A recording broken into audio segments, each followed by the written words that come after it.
Hello दोस्तों, आज के वीडियो में हम 12.2 प्रश्नावली 12.2 के बाकी बचे हुए प्रश्नों को, ये आखिरी भाग होगा जिसमें कि बचे हुए 3 प्रश्नों को मैं हल करा दूंगा। तो ठीक है, तो चलिए 14वें प्रश्न से शुरू करते हैं।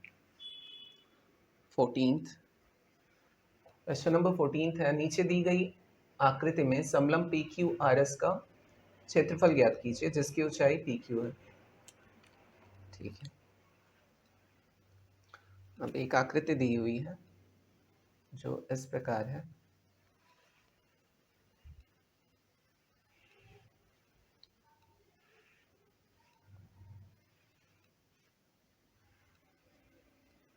ये पी क्यू आर एस। अब यहाँ जो है ये ऊंचाई दी हुई है,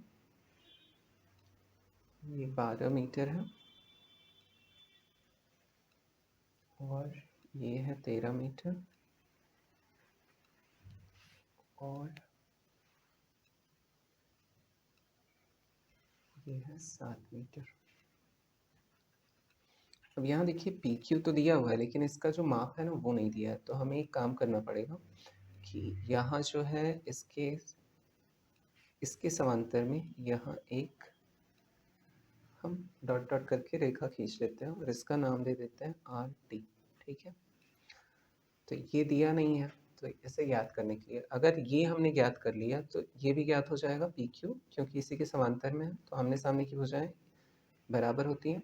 तो ये अगर पता कर लिया तो ये भी पता हो जाएगा, तो हम समलंब चतुर्भुज का जो है वो फॉर्मूला लगा के इसका क्षेत्रफल आसानी से ज्ञात कर सकते हैं। समलंब चतुर्भुज का भी क्षेत्रफल ज्ञात करके, और एक तरीका और है कि इसका हम क्षेत्रफल निकाल लें, फिर एक त्रिभुज बन रहा है उसका क्षेत्रफल निकाल के जोड़ लेंगे तो भी पता चल जाएगा। तो दो तरीके से इसे पता कर सकते हैं।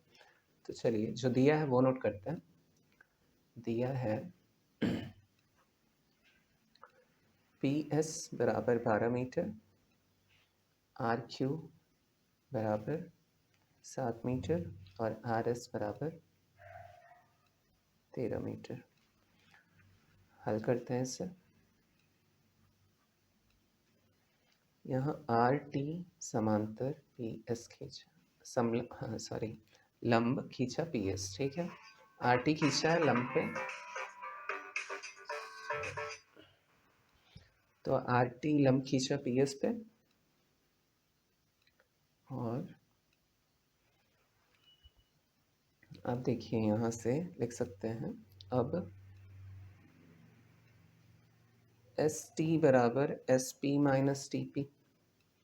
जो एस टी है, एस टी वो किसके बराबर होगा, पूरा एस पी माइनस अगर टी पी कर दूँ इसमें से तो एस टी निकल आएगा और बराबर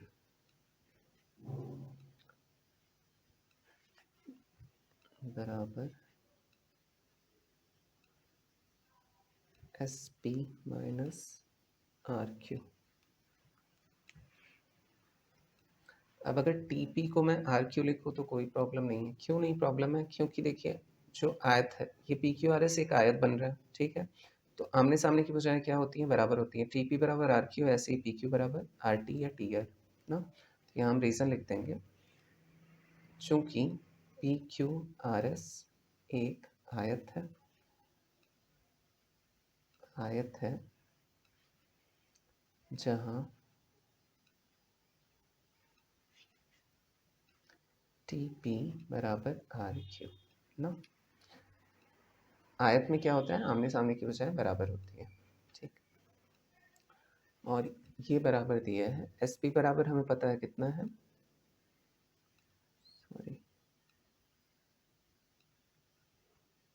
एस पी बराबर 12 पूरा पता है और आर क्यू बराबर कितना दिया है 7। तो ये हमें एस टी बराबर कितना मिल गया, 12 में से 7 गया तो 5 मीटर। अब हम यहीं से तो एस टी बराबर पता चला है। ठीक है, तो यहाँ से हम समकोण त्रिभुज लेते हैं। देखिए यहाँ से अगर एक लंब खींचा है मैंने ना, अगर आर टी जो है वो पी एस पे लंब है तो ये जो कोण बनेगा वो कितने का बनेगा, 90 डिग्री का बनेगा। तो ये समकोण त्रिभुज हो गया। तो यहाँ से हम ले सकते हैं समकोण त्रिभुज एस टी आर। समकोण त्रिभुज STR में। अब समकोण त्रिभुज है तो पाइथागोरस प्रमेय यहाँ से लगा सकते हैं। तो अब यहाँ अगर ये लिया मैंने, ये 90 डिग्री है तो ये हो जाएगा SR, जो हो जाएगा वो हो जाएगा हमारा कर्ण, और ये हो जाएगा आधार, और ये हो जाएगा लंब। ठीक है, तो यहाँ से मैं लिख सकता हूँ कि SR का स्क्वायर बराबर TR का स्क्वायर प्लस ST का स्क्वायर, पाइथागोरस प्रमेय से। पाइथागोरस प्रमेय से अब SR बराबर दिया है 13 का वर्ग बराबर TR, हमें पता करना है TR का वर्ग, प्लस ST बराबर अभी हमने निकाला है 5 का वर्ग।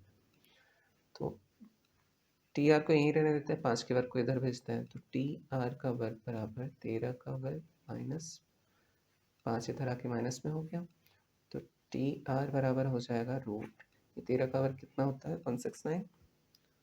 169, और 5 का वर्ग होता है 25। अभी बाहर आके ये सॉरी 144 हो जाएगा, तो TR बराबर 144 करनी में, और 144 जो है किसका वर्गमूल होता है 12 का, तो TR बराबर आ जाएगा 12 मीटर। मतलब ये हमें पता चल गया ऊंचाई, है ना। अब यहीं से चाहे तो हम इसका क्षेत्रफल निकाल के फिर इसका क्षेत्रफल निकाल के, मतलब TR ऊंचाई, जो भी हमें ऊंचाई से मतलब है, चाहे ये पता चल जाए चाहे ये पता चल जाए, PQ पता चल जाए चाहे TR पता चल जाए। तो अब ऊंचाई निकल गया तो समलंब चतुर्भुज का क्षेत्रफल यहीं से निकाल के हम आसानी से पता कर सकते हैं। ठीक है, तो यहाँ से हम लगा देंगे समलंब का क्षेत्रफल, समलंब का क्षेत्रफल ज्ञात करना है ना। अब समलंब क्या होता है वो मैंने बताया हुआ आप लोगों को।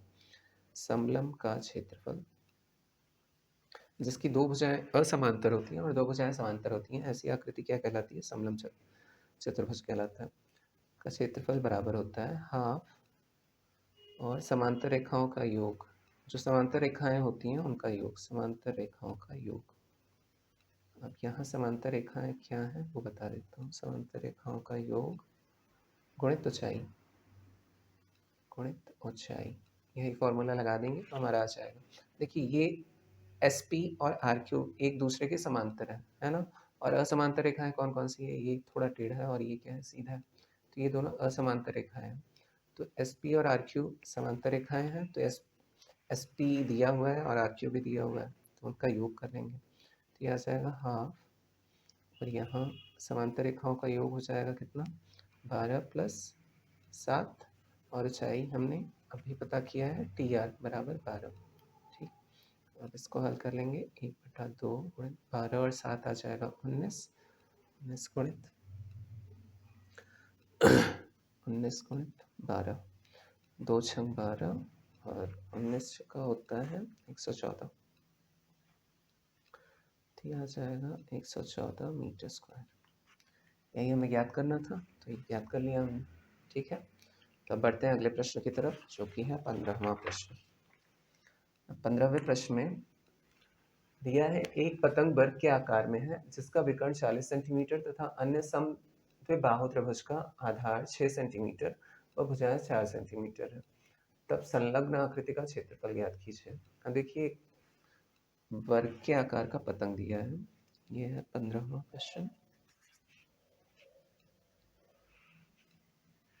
इस प्रकार की आकृति बनी है,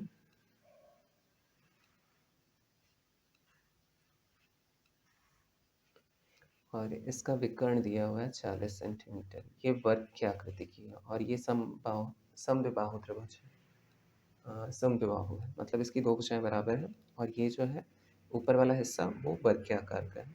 ये 40 सेंटीमीटर, ये PQ R और S, और ये है R V एंड U। ठीक है, जो दिया हुआ है वो लिख लेते हैं। ये दिया है 4 सेंटीमीटर, तो ये 4 सेंटीमीटर दिया है, तो ये भी 4 सेंटीमीटर, और आधार दिया है 6 सेंटीमीटर, तो यही दिया हुआ है। तो चलिए इसे हल करते हैं। जो दिया है उसे नोट करते हैं पहले। तो दिया है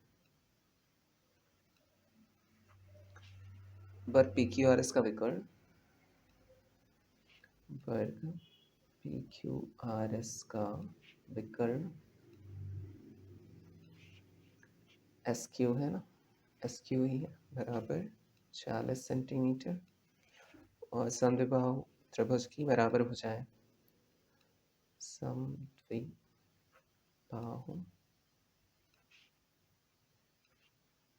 त्रिभुज की बराबर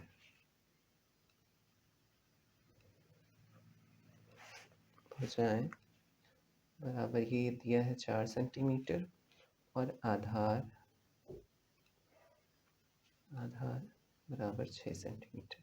इनके नाम भी लिख सकते हैं, मतलब आधार बी यू है और बराबर भुजाएं आर बी और आर यू है ना, तो लिखे चाहे ना, उससे कोई मतलब नहीं है, अब हल करते हैं। ठीक है, अब हल। वर्ग का विकर्ण ये दिया हुआ है कितना, 40 सेंटीमीटर। अब वर्ग के विकर्ण का फॉर्मूला होता है a√2। ए क्या है यहाँ पे, भुजा है, भुजा √2 होता है, बराबर 40 सेंटीमीटर। तो √2 नीचे चला जाएगा, a बराबर 40/√2 सेंटीमीटर। अब देखिए, जो हमने कक्षा 9 में ही पढ़ा हुआ है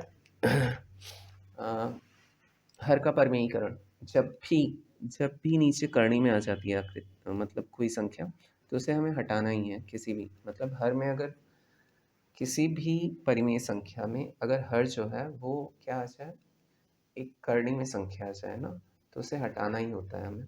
तो इसे हटाते हैं, चलिए। तो इसे कैसे हटा सकते हैं ये दिखाता हूँ। तो a बराबर हो जाएगा, इसे 40 को मैं 20 गुणित 2 लिख सकता हूँ, 20 गुणित 2 करनी में 2 बराबर। अब 2 को मैं 2 बार करनी में 2 लिख सकता हूँ। और ऐसा क्यों लिख सकता हूँ मैं, क्योंकि अगर इन दोनों को गुणा करूँगा मैं तो करनी हट जाएगी और क्या हो जाएगा, ये 2 ही हो जाएगा। तो इसलिए ये लिख दिया अपॉन करनी में 2। करनी में 2 से करनी में 2 कट गया, तो मुझे a बराबर क्या मिल गया, 20 करनी में 2 सेंटीमीटर मिल गया।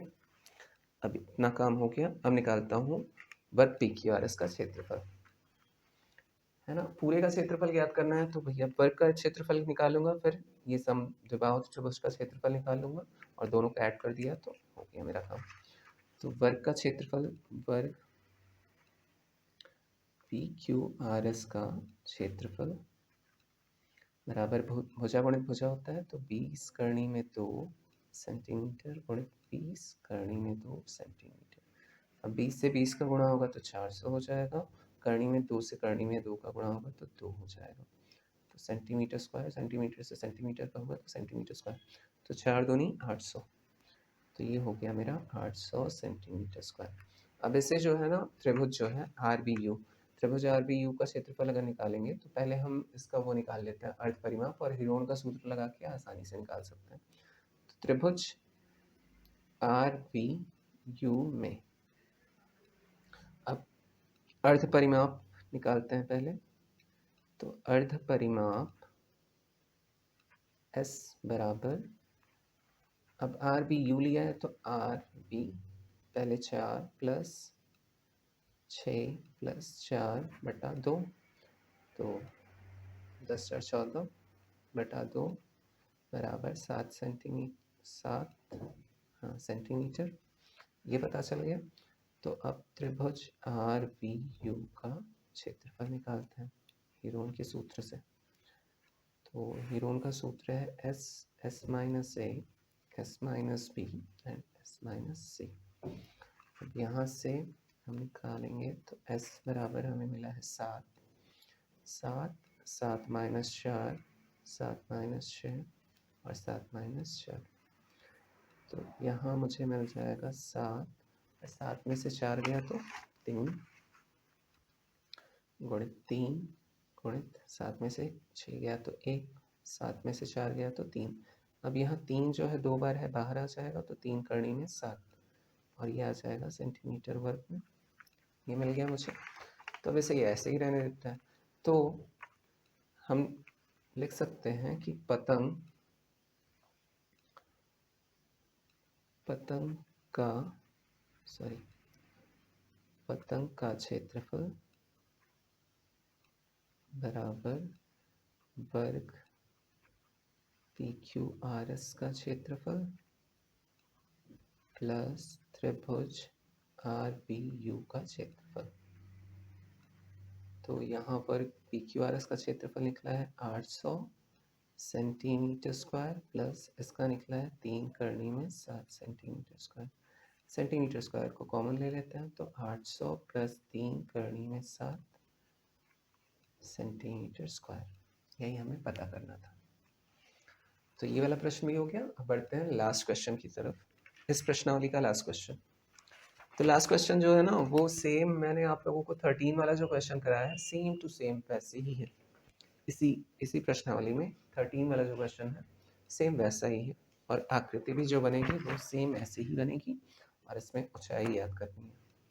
तो 16 वाला प्रश्न है, एक त्रिभुज तथा समांतर चतुर्भुज का आधार तथा क्षेत्रफल समान है यदि त्रिभुज की भुजाएं क्रमशः 13 सेंटीमीटर, सिर्फ जो इसके आंकड़े हैं ना उनको बदल दिया गया है, मतलब जो संख्याएं हैं उन्हें बदल दिया गया है। तो एक त्रिभुज तथा समांतर चतुर्भुज का आधार तथा क्षेत्रफल समान है यदि त्रिभुज की भुजाएं क्रमशः 13 सेंटीमीटर, 14 सेंटीमीटर तथा 15 सेंटीमीटर हो, तथा समांतर चतुर्भुज का आधार 14 सेंटीमीटर हो, तब समांतर चतुर्भुज की ऊंचाई याद कीजिए। तो इसका बना लेते हैं हम। सबसे पहले एक फिगर ड्रॉ कर लेते हैं। 16 यहाँ भी हाइलाइटर की मदद से आप लोगों को दिखा देता हूँ कि समांतर चतुर्भुज इसमें क्या है। इस प्रकार से है, और ये ऊंचाई यही ज्ञात करनी होगी हमें, ठीक है। अब इसका नाम ले लेते हैं ABC, ABC, और यहाँ ले लेता हूँ D, और ये ले लेता हूँ F, और ये ले लेता हूँ E, ठीक है। ये ले लिया, और ये दिया हुआ है मान लीजिए 15 सेंटीमीटर, ये दिया हुआ है टोटल AC जो दिया है वो 13 सेंटीमीटर है, और ये आधार, दोनों के आधार बराबर हैं और क्षेत्रफल भी बराबर है, ये ध्यान देना है। त्रिभुज का क्षेत्रफल बराबर समांतर चतुर्भुज का क्षेत्रफल। अब यहाँ पे जो समांतर चतुर्भुज है वो हाईलाइट कर देता हूँ जिससे क्लियर है। ये है पूरा समांतर चतुर्भुज, ठीक है। अब चलिए इस प्रश्न को हल करते हैं। तो दिया है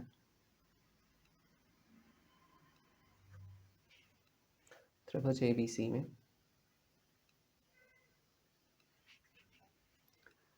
AB बराबर 15 सेंटीमीटर, BC बराबर 14 सेंटीमीटर, AC बराबर 13 सेंटीमीटर,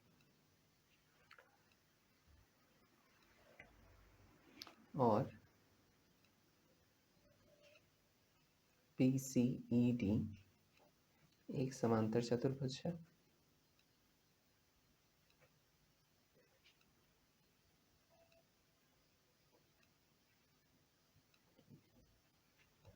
चतुर्भुज है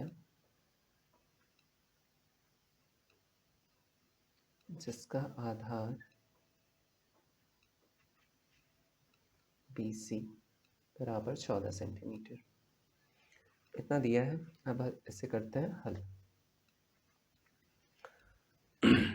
त्रिभुज ABC में अर्ध परिमाप निकालेंगे, इसका क्षेत्रफल निकालेंगे। तो इसका क्षेत्रफल अगर निकाल लिया तो इसके क्षेत्रफल के बराबर कर देंगे, फिर आधार गुणित ऊंचाई के बराबर करके फिर ऊंचाई इसका निकल आएगा। TF निकालना है यहाँ से भी। तो अर्ध परिमाप पहले त्रिभुज का निकाल लेते हैं। अर्ध परिमाप S बराबर हो जाएगा, ABC लिया है तो पहले ले लेते हैं 15 प्लस 14 प्लस 13 अपॉन 2। तो यहाँ से मिल जाएगा मुझे 42/2 बराबर 21 सेंटीमीटर। अब इतना पता चल गया, तो त्रिभुज ABC का क्षेत्रफल हो जाएगा, हीरोन का सूत्र लगा देंगे, ये हो जाएगा ये S minus A, S minus B और S माइनस C। तो यहाँ से S बराबर निकला है 21, और 21 माइनस 15, 21 माइनस 14 और 21 माइनस 13। अब यहाँ से 21 गुणित, यहाँ मिलेगा मुझे 6 गुणित 7 गुणित 8 अब जो वर्ग बन पाएगा उसे बना लेते हैं। इसका खंड कर लेते हैं। 21 का 7 गुणित 3 लिख सकते हैं, और 6 को लिख सकते हैं 2 गुणित 3, और 8 को लिख सकते हैं 2 गुणित 4। अपने सुविधा अनुसार आप लोग इसका कर सकते हैं। यहाँ 7 2 बार मिला मुझे, सॉरी 7 को मैंने मिस कर दिया यहाँ पे, तो 7 भी यहाँ लिख लीजिएगा। 7 2 बार मिल गया, तो 7 पे 2 गुणित 3 2 बार मिला, तो 3 पे 2, और 2 2 बार मिल गया, और 4 जो है वो 2 का ही वर्ग होता है, तो ये लिख लिया। यहाँ से एक बार 7 बाहर, 3 बाहर, यहाँ से 2 बाहर, फिर 2 बाहर। इसका गुणा करेंगे हम तो 84 सेंटीमीटर स्क्वायर मिलेगा। अब चूंकि दिया हुआ है कि त्रिभुज ABC का क्षेत्रफल बराबर समांतर चतुर्भुज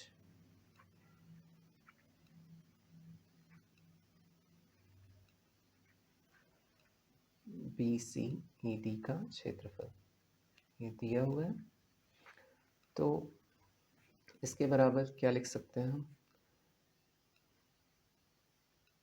84 सेंटीमीटर वर्ग बराबर, अब समांतर चतुर्भुज का क्षेत्रफल बराबर आधार गुणित ऊंचाई, ये भी लिख सकते हैं, तो आधार गुणित ऊंचाई।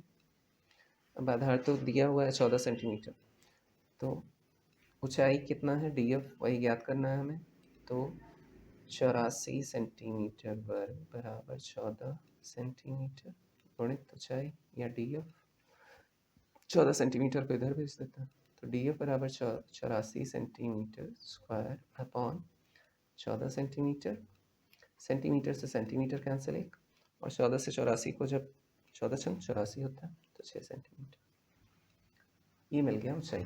तो ऊंचाई याद करनी थी, तो BCED की ऊंचाई बराबर 6 सेंटीमीटर। तो ये वाली प्रश्नावली समाप्त। अब मैं आराम से प्रश्नावली 1 से शुरू कर सकता हूँ। इधर के सारे प्रश्नावली समाप्त हो गए। हाँ, 11th वाला जो कंस्ट्रक्शन वाला है, तो उसके लिए थोड़ा टाइम टेकिंग है। देखिए अब ना कोई अलग, हाँ, जैसे पेन एंड पेपर से अभी तक आप लोगों को मैं पढ़ा रहा था, तो अब आप लोगों को कुछ डिफरेंट शुरू करूँगा, थोड़ा टाइम लगेगा उसमें। तो वहाँ से जब शुरू करूँगा तो प्रश्नावली 1 से पढ़ाने में बहुत मज़ा आएगा, तो आप लोग भी जुड़ते जाइए मेरे चैनल से। तो थैंक्स फॉर वॉचिंग वीडियो, फिर मिलते हैं नेक्स्ट वीडियो में। Bye bye, take care.